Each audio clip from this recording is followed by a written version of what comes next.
Hello everyone, जय शिव शंभू। आप सभी का मेरे YouTube channel mister and Mrs Badwal में स्वागत है। आई होप आप सभी अच्छे होंगे, स्वस्थ होंगे, मस्त होंगे और तंदुरुस्त होंगे। तो मैं यहाँ पर छत में आ रखी हूँ कपड़े सुखाने के लिए। मम्मी ने नीचे धोकर रखे हुए थे, थोड़े बहुत मैंने भी धो दिए थे, मेरे अपने कपड़े थे। क्योंकि जब से मैं यहाँ पर आ रखी थी मेरे को ना टाइम ही नहीं लग पा रहा था कपड़े धोने का, क्योंकि अंकल की 13वीं थी, भोग था, तो उसमें बिजी थे। कल हम लोग आए हैं वहाँ से 6 साढ़े 6 बजे करीब, क्योंकि पूरा दिन ऐसे ही लगे था। सुबह हम लोग चले गए थे और कल ना मैं 3:30 बजे उठ गई थी। फिर उसके बाद हम लोग तैयारी में लग गए, तो मैंने चने उबालने रख दिए थे 4 बजे करीब। मेरी बहन कह रही थी सुबह मैं फटाफट करेंगे तभी निपटेगा, क्योंकि ना पंडित जी ने भी वहाँ पर जल्दी आना था, इसलिए हम लोग कल सभी जल्दी उठ गए थे और सारा काम निपटा लिया था। अच्छे से सारा काम निपट चुका था। अंकल का कभी सोचा भी नहीं था कि कभी हमें कि मतलब कि अंकल के लिए ऐसा कुछ खाना वाना बनाना पड़ेगा। कल जब हवन हो रहा था वहाँ पर ना, तब मूड बहुत ख़राब हो रहा था, मेरे को ना रोना आ गया था और मेरी मम्मी भी रोने लग गए थे, क्योंकि अंकल के साथ हमारी बॉन्डिंग बहुत अच्छी थी और प्यार भी बहुत करते थे हमें ना अंकल। और ख़ासकर अपनी फूफू को देख के, मतलब कि बुआ को देख के बहुत ज़्यादा बुरा लग रहा था, क्योंकि फूफू ना इतनी केयर करते थे ना हमारे अंकल की, इतनी केयर करते थे हद से ज़्यादा, मतलब कि। और मैं बता नहीं सकती कि अपनी फूफू को देख के भी बहुत ज़्यादा बुरा लग रहा था। बट ये कि उनका सारा जो कार्यक्रम था वो बहुत अच्छा निपट चुका है। और इधर मैंने कपड़े सुखा दिए, मेरी मम्मी ने नीचे धो के रखे थे। कुछ कपड़े मैंने ऊपर सुखाए हैं, कुछ कपड़े मैंने वहाँ पर सुखा दिए हैं। और इधर मेरी मम्मी ने मुझे देखने के लिए आए हैं कि ये कहीं बेहोश तो नहीं होगी ऊपर। ये मेरी मम्मी। और घर का काम चल रहा है, जैसे कि आप लोगों को पता है। तो अभी थोड़ा बहुत काम, और मतलब थोड़ा बहुत क्या, बहुत सारा काम अभी बाकी है। अभी ऊपर भी यहाँ से चल रहा है, पूरा बहुत काम बाकी है अभी। तो मेरे भाई की छुट्टी भी ख़त्म हो गई है, भाई भी जा चुका है। तो अभी थोड़ी देर में मुझे जाना है स्कूल, थोड़ी देर के लिए काम के लिए बुला रखा है, तो स्कूल में जाकर आऊँगी। तब तक मेरी बहन शावर ले रही है, तब तक मैं होकर आ जाती हूँ। फिर उसके बाद मिलती हूँ। और मेरे बेटे ने एक पैंट दे रखी है, उसमें थोड़ी सी तुरपाई वगैरह करनी है, वो करनी है। फिर उसके बाद निकलेंगे हम लोग घर के लिए। और धूप बहुत तेज़ हो रही है, मैं दिखाती हूँ आप लोगों को। बहुत तेज़ धूप हो रही है, धूप में तो कहीं निकला भी नहीं जा रहा, देखो ना धूप। चलिए फिर मिलते हैं थोड़ी देर में। मेरे बेटे ने ना मुझे ना पैंट ठीक करने के लिए बोला था, तो मैं वो ठीक कर देती हूँ फटाफट से। इधर से सामान निकालती हूँ, रील वगैरह। अच्छा यहाँ निकाल के रख देंगे।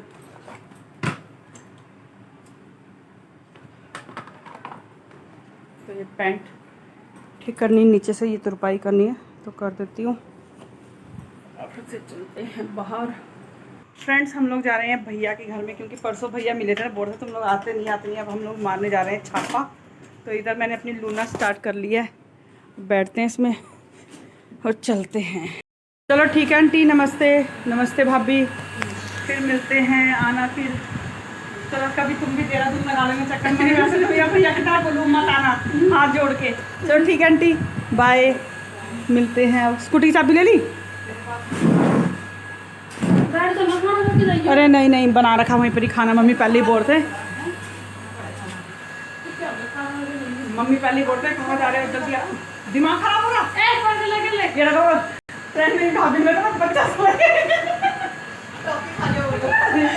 जब मैं तुम्हारा भांडा बन जाएगा उनको चलो ठीक है फिर, बाय, ध्यान रखना। हाँ, फाइनली फ्रेंड्स मैं रेडी हो चुकी हूँ घर जाने के लिए, और मेरा बेटा मुझे छोड़ने जाएगा बस स्टैंड। और भाभी के घर से भी हम लोग आ गए थे जल्दी में, क्योंकि टाइम नहीं था। तो थोड़ी देर के लिए मिलने ही गए थे, क्योंकि परसों भैया मेरे को मिले थे, इतना ताने मारते। मैं उनको ताने मारती, वो मुझे ताने मारते कि तुम मेरे घर में नहीं आते। वो बोले तुम मेरे घर में नहीं आती। मैं फटाफट से भैया को मिलने के लिए गई थी, तो वहाँ से आ गई हूँ। तो मैंने लंच वंच भी कर लिया, मेरे बेटे ने भी कर लिया, मैंने भी कर लिया, और बाकी मम्मी और कर रहे हैं। तो अब फटाफट से निकलते हैं, क्योंकि टाइम हो चुका ज़्यादा। तो मेरी वहाँ पर घर में कोई आ रखा है, अभी दीदी के घर में, फिर मेरे घर में आएंगे। तो इधर मेरी बहन देखो मेरे को सी ऑफ करने के लिए फटाफट रेडी हो चुकी है। ये भी, तू भी चलेगी? हाँ चल ले, और फटाफट से निकलते हैं, फटाफट टाइम हो। और मेरे हस्बैंड का भी बार फ़ोन आ रहा है, तू निकली नहीं। और यहाँ देखो, यहाँ पर मेहंदी लगा के बैठी हुई है, बार मेहंदी लगाती रहे तू। और मेरा बेटा छोड़ने के लिए आया, तो चलिए फटाफट से निकलते हैं। और अब मिलूंगी मैं सीधा देहरादून में जाके। तब तक के बाय।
चली गया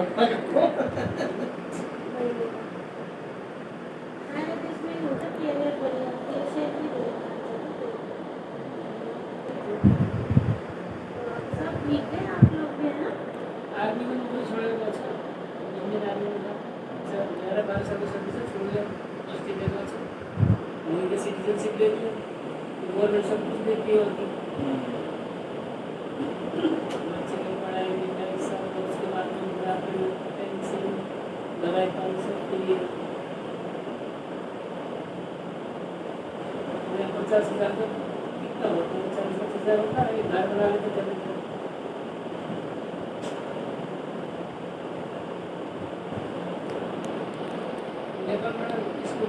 फाइनली फ्रेंड्स मैं घर पहुंच गई हूँ और मेरे हस्बैंड ने मुझे मतलब पिक कर लिया था आईएसबीटी से। तो मैं और मेरे हस्बैंड एक साथ आए हैं। तो आके देखा तो मेरी ननद आ रखी थी दिल्ली से। तो वो ना हम लोगों से मिलने के लिए ही वेट कर रहे थे। तो वो हमसे मिले और चले गए, रुके ही नहीं बिल्कुल भी। इतना रोकने की कोशिश करी, इतना रोकने की कोशिश करी, बट नहीं रुके। क्योंकि जो उनके साथ ड्राइवर भैया आके थे ना, तो उनके बेटे का कल पेपर था, तो उस कारण से वो नहीं रुके।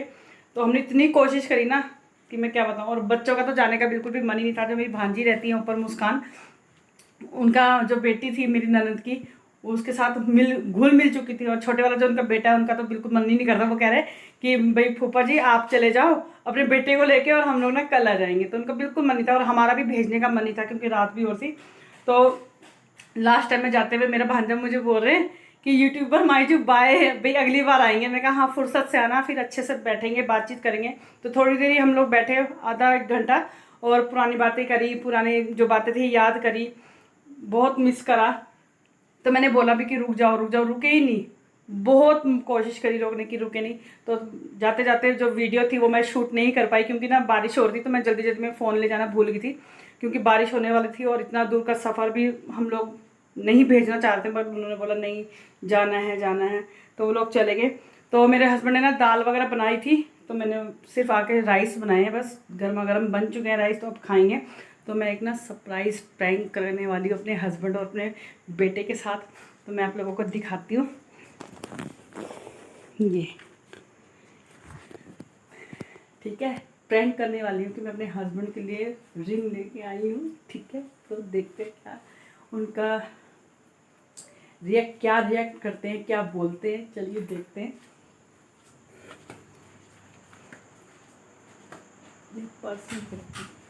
पर्स में लेके जाते, पर्स में मम्मी मेरे पर्स खोलो।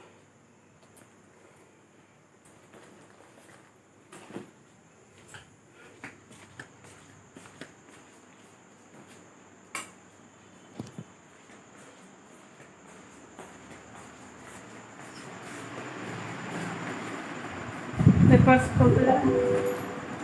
क्या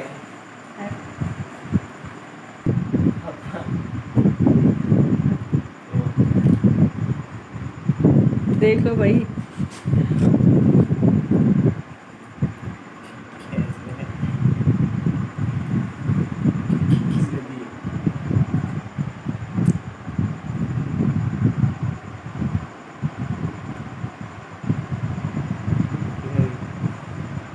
जलने वाले जलेंगे, लोग बोलेंगे पहले ही पैसे नहीं है पैसे नहीं है करते रहते हैं। और देखो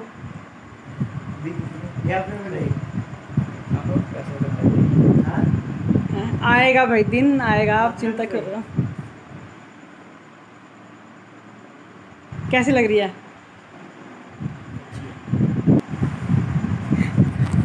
मैंने अपनी किडनी बेच करी किडनी बेच दी मैंने अपनी।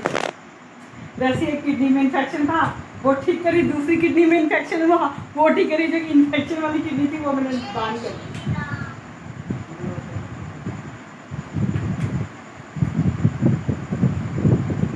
ठीक नहीं है? सभी पसंद नहीं आई?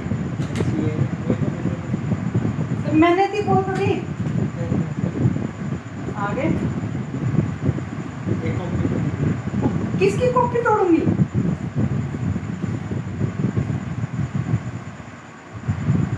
तेरी तेरी तेरी उंगली में आ रही है? दिखा।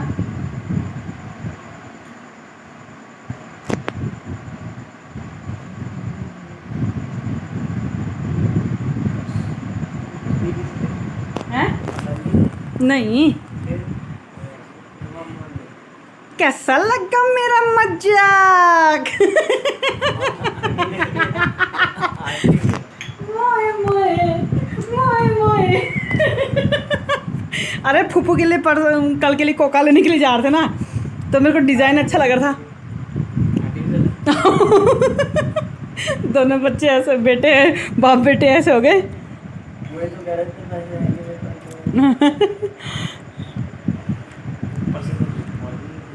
फ्रेंड्स, ये अंगूठी ना मैंने अपने जो जेपी भैया हैं हमारे, जिनसे हम अपना सारा गोल्ड बनाते हैं, उनसे ली थी ऐसे प्रैंक करने के लिए अपने हस्बैंड और अपने बेटे के साथ। ये दोनों ऐसे हो गए कि भाई कहाँ से बनाई। बिल तो ये मेरी नथनी का बिल है जो आपने मेरे को दी थी गिफ्ट में बर्थडे में। तो जब प्रैंक करना तो ढंग से करेंगे, प्रैंक ऐसी थोड़ी ना करेंगे। तो भैया को मैंने ऐसी पड़ी थी, मैंने कहा भैया ये क्या है, भैया कह रहा तुझे चाहिए ना तू ले जा। और मैंने बल्कि उनको ये भी बोला कि बहनों को ना गोल्ड की दी जाती है कि नहीं, बोला वो टाइम आएगा तो वो भी कर देंगे बोला भैया।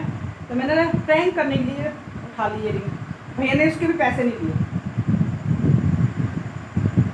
ये गोल्ड वाला पानी वगैरह नहीं चला, तो जो आजकल अंगूठियाँ वगैरह चली गई भैया हैं। हाँ, सोने का पानी वो जो लोग लेते होंगे, हाँ उसके भी मैंने कहा भैया बताओ कितने पैसे। और जो मैंने मेरी कान की बाली काफ़ी टाइम से टूटी हुई थी, तो मैं भैया के पास गई थी ठीक कराने के लिए। तो अपनी फूफू के लिए भी कोका वगैरह लेना था, नोज पिन वगैरह लेनी थी, क्योंकि जैसे देते ही है माइके वाले, वो लेनी थी। तो मैं गई, तो मैंने कहा चल बाली भी ठीक करा लूँगी। भैया ने उसके पैसे भी नहीं लिए, अंगूठी के पैसे भी नहीं लिए। मैंने कहा भैया बताओ कितने पैसे, क्या चल चल अपना काम कर। तो फिर मैं कहा अपने हस्बैंड और बेटे के साथ प्रैंक करूँगी। तो दोनों बाप बेटे ऐसे हो गए, कैसा लगा मजाक है? क्या सोचा था तुम दोनों ने, बताओ ना। हैं? और आपको? अभी हमारी इतनी औकात नहीं है।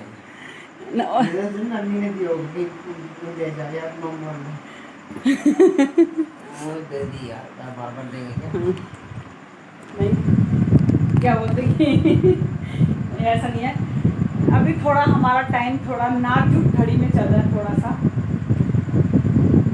तो सबकी लाइफ में आता है ये दिन, पूरे दिन निकल जाते हैं, अच्छे दिन आते हैं। भगवान ने हमारे लिए कुछ अच्छा सोचा हुआ है, इसलिए इतनी परीक्षा ले रहे हैं ना, तो बहुत अच्छे वो हुआ है। तो मेरे हस्बैंड कह रहे हैं इसके पास पैसे तो है नहीं, हमेशा बोलते पैसे नहीं कहाँ से बनाई। तो ये प्रैंक था, प्रैंक।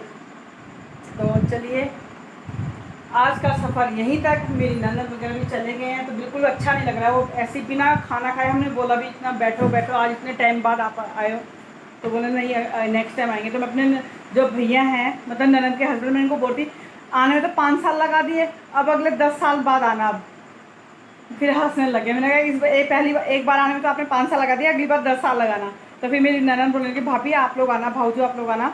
तो मैंने बोला आप लोगों ने 5 साल लगाए, हम 10 साल लगाएंगे। तो बहुत अच्छा लगा था जब वो आए। और जाते टाइम में तो मैं वीडियो शूट नहीं कर पाई, क्योंकि बारिश वाला मौसम और था, हल्की हल्की बूंदे होती ना, तो मैं जल्दी जल्दी में वो एकदम से निकले ना, मैं जल्दी जल्दी में फ़ोन ना बेड में भूल गई, तो वीडियो शूट नहीं कर पाई। तो चलिए फिर आज का सफ़र यहीं तक रहा। और एक बात और मैं बोल रही थी कि जो मेरे अंकल हैं, उनकी आत्मा को शांति मिले। और कभी ऐसा सोचा भी नहीं था कि हम उनके लिए ऐसा खाना बनाएंगे, जैसे हमारे में होता है गोरखाली नेपाली कल्चर में कि नमक टेस्ट कराते हैं। 13 दिन तक हमारे उसमें बिल्कुल भी नमक नहीं खाते हैं, मतलब कि फीका खाना, बिना हल्दी बिना नमक वाला खाना खाते हैं 13 दिन तक। मतलब कि फुल कष्टी वाला दिन होता है, ज़मीन पर सोना पड़ता है, कंघी नहीं करनी पड़ती, तेल नहीं लगाना पड़ता, साबुन नहीं लगाना पड़ता। मतलब कि लड़कियों को फिर 13वें दिन में, मतलब कि अपने जो होते हैं भाई होते हैं, उनके लिए खाना वगैरह, मतलब नमकीन चीज़ कुछ बनानी पड़ती है, फिर उससे नमक टेस्ट कराना पड़ता है, फिर वो नमक वाला खाना खा सकते हैं। तो मैंने कभी सोचा ही नहीं था कि भाई मैं अपने अंकल के लिए ऐसा खाना बनाऊंगी, ऐसा करेंगे हम लोग। बहुत रोना आ रहा था। और जब हवन और था ना लास्ट टाइम में, तो मेरे को इतना रोना आता था, मैं क्या बताऊँ। और जैसे दान करते हैं सारा सामान ना, उस टाइम पे मेरे को इतना रोना आता था ना, इतना भयंकर। वो जब पंडित जी ने बोला ना कि लास्ट बस ये तुम अब ये सोचो कि ये तुम्हारे पिताजी हैं और उनका तुम वो कर रहे हो, इतना वो लग रहा था ना, बस मैं क्या बताऊँ, रोके नहीं रुक रहे थे आंसू ना, ऐसे हो गया था। और भगवान पता नहीं क्यों ऐसे करता है, क्यों उठा लेता है ऐसा दिन, तो किसी दुश्मन के दुश्मन को भी ना देखना पड़े। मतलब बहुत मुश्किल घड़ी होती है वो, अपनी फूफू के लिए मुझे बहुत बुरा लग रहा है, तो क्या कर सकते हैं अब। मगर जीना तो पड़ता ही है ना, जब चाहे कुछ भी हो जाए जीना तो पड़ता ही है। खाना भी खाना ही है, जीना भी है, हंसना भी है, बोलना भी है, क्या करें। बट मगर हमारी फूफू ने ना बहुत करा अंकल के लिए, बहुत करा, बहुत केयर करते थे फूफू, बहुत केयर। एक तो होता ना हम लोग थोड़ा आलस भी कर लेते हैं, मगर हमारे फूफू ने ना कभी आलस नहीं करा। मेरी शादी के टाइम में भी हमारा घर उनके घर में थोड़ा मतलब डिस्टेंस है, कितना होगा, आधा किलोमीटर है ना, कि 1 किलोमीटर, 1 किलोमीटर। तो फूफू ना उस टाइम में मतलब कि इतना व्हीकल वुकल था अंकल के पास, स्कूटर, बट फूफू को, मेरी फूफू को तो नहीं चलाना आता था ना। तो फूफू क्या कर रहा है, उनकी जब मेरी शादी थी तभी मेरे घर में एक पैर उनका मेरे घर में था, एक पैर अपने घर में, दवाई देने के लिए, दवाई लेने के लिए जा रहे, ये कर रहे वो कर रहे, मतलब बहुत कुछ, मतलब कि पैदल धूप में, मतलब कि इतना वो करते थे ना फूफू, कोई चीज़ के लिए ना रिस्क नहीं लेते थे, मतलब अपने बच्चों को और अपने पति के लिए, हस्बैंड के लिए बहुत करा हमारे फूफू ने ना, बहुत करा, हद से ज़्यादा। एक तो होता है करती ही है वाइफ, मगर हमारे फूफू ने बहुत करा। तो फूफू को ना ऐसी हालत में देख के, बिना मेकअप के, बिना बिंदी, बिना सिंदूर के देख के इतना बुरा लगा था ना फूफू को कि मैं क्या बताऊँ। उनके सामने तो मैं ना रो भी नहीं पा रही थी। मैं कहा मैं रोऊंगी ना फूफू टूट जाएगी। बट ये है कि चलो उनके ट्विंस, वो मेरी जो भाभी है उनकी ट्विंस बेटी है, उनके साथ उनका मन लग जाएगा। छोटी छोटी हैं अभी तो, आपने कहीं वीडियो में देखा भी होगा, शॉर्ट वीडियो में, छोटी छोटी हैं अभी, फूफू का मन के साथ बहल जाएगा। बट ये तो याद तो आती है ना, मगर वो किससे शेयर करेंगे, याद तो आएगी कि उसको बताएंगे, बच्चों को बताएंगे, बच्चे पर बोलेंगे कि मेरी मम्मी परेशान हो रहे हैं ना। मतलब फूफू ना बहुत केयरिंग है, बहुत ज़्यादा, हद से ज़्यादा, अपने बच्चों के लिए और अपने हस्बैंड के लिए बहुत केयरिंग है। बहुत बुरा लगा था फूफू को ऐसा देखना, मेरे को तो ये ऐसा लगा कि भगवान ऐसा दिन दिखाते ही क्यों है। तो चलो अब मैं अपनी वीडियो का यहीं करती हूँ एंड। अगर आपको मेरी वीडियो पसंद हो ना पसंद हो, प्लीज़ मेरी वीडियो पर लाइक करें, कमेंट करें, शेयर करें। और जिन्होंने अभी तक मेरे चैनल को सब्सक्राइब नहीं किया है, प्लीज़ मेरे चैनल पर जाकर चैनल को सब्सक्राइब कर लें, ताकि ऐसी ऐसी वीडियो देखने को मिलती रहे और ऐसे ही आप इंजॉय करते रहें। फिर मिलते हैं एक और वीडियो के साथ, तब तक के लिए tata bye bye, good night. और डिनर कर लेते हैं हम लोग भी, और आप लोग भी डिनर करो, bye. and feel the shifting winds toss